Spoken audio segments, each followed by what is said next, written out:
Avait-il volontairement ou accidentellement voulu tenter de ramener la morale en politique?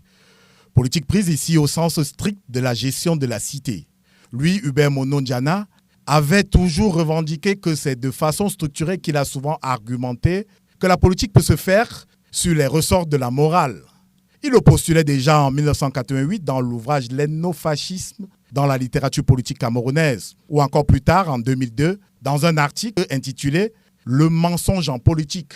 Mais sur son chemin, Hubert Monondiana, ex-chef du département de philosophie à ce qui était l'université de Yaoundé, croisait le chemin de ceux qui l'affublaient du statut de philosophe du pouvoir RDPC, théoricien de stratégie visant à convaincre les masses de faire l'apologie de Paul Biya. Le philosophe émolu de l'université du Cameroun et des universités de France lança l'idée de l'ethnofascisme, dénonçant la tentative de prise de pouvoir par la force du nombre sociologique.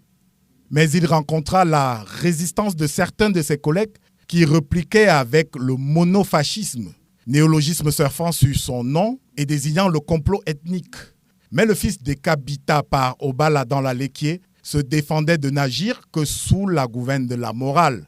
Et lorsque vint son ascension dans le RDPC jusqu'au rang de secrétaire général adjoint du comité central, tous les contenteurs de l'auteur d'essais sur les contradictions du sens commun prenaient à témoin un cas patent de philosophe au service du pouvoir.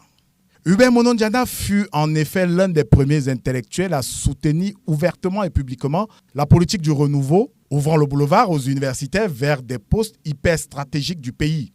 Mais son séjour au sein de la technostructure du RDPC au pouvoir fut bref. De nombreux observateurs pointent du doigt ces difficultés à composer avec le clientélisme et la ruse qui sont l'oxygène en politique.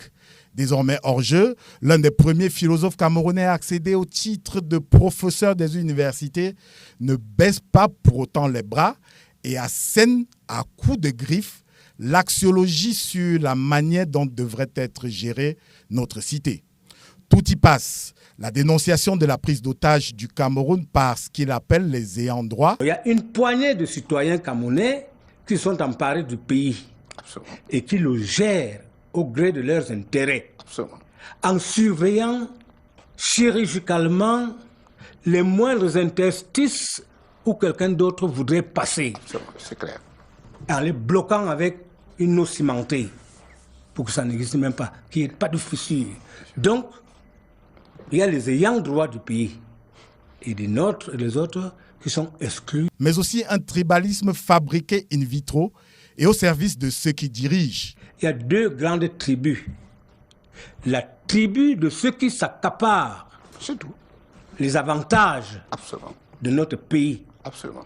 Et la tribu de ceux qui sont exclus. Absolument. Et qui se battent désespérément pour avoir une petite place au soleil. Parti à 77 ans, il avait voulu voir les prémices de ce changement autant chez l'élite que chez la doxa. Auteur prolifique qui ne boudait pas beaucoup les micros, caméras et colonnes de journaux, il s'est attaqué à la corruption, au népotisme et autres inerties administratives.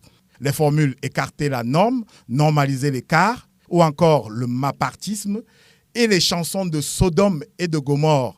Ces derniers titres d'un ouvrage sont comme un legs d'Hubert Monondiana à la postérité qui voudrait éventuellement un jour dresser le diagnostic d'un retard social accusé chez nous. Monondiana, qui n'est plus, pensera toujours, pas loin du contre-pied au « je pense » dont je suis de René Descartes.